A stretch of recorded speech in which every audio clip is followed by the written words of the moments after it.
आम्हाला सरकारमध्ये द्या, आम्हालाच निवडून द्या, हा मराठीचा विजय उत्सव नव्हता, ही रुदाली होती.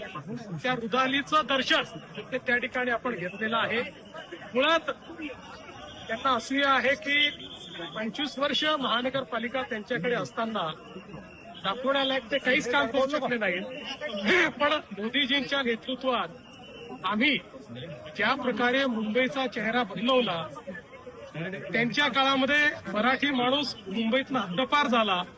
आम्ही बीडीडी चाळीतल्या मराठी माणसाला, पत्रा चाळीतल्या मराठी माणसाला, अभ्युदयनगरच्या मराठी माणसाला हक्काचं मोठं घर हे त्याच ठिकाणी दिलं, याची असूया त्यांच्या मनामध्ये आहे.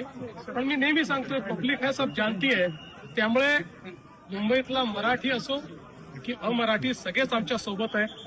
आम्ही मराठी आहोत, आम्हाला मराठी असण्याचा अभिमान आहे, मराठी भाषेचा अभिमान आहे. पण त्याच वेळी आम्ही हिंदू आहोत, आम्हाला हिंदुत्वाचा अभिमान आहे. आणि आमचं हिंदुत्व हे सगळ्यांना सोबत घेऊन चालणार आहे हिंदुत्व. साहेब, यावेळेस काँग्रेसचे कोणतेच नेते त्या ठिकाणी उपस्थित कारच बोललो त्याच्यावर साहेब तुम्हाला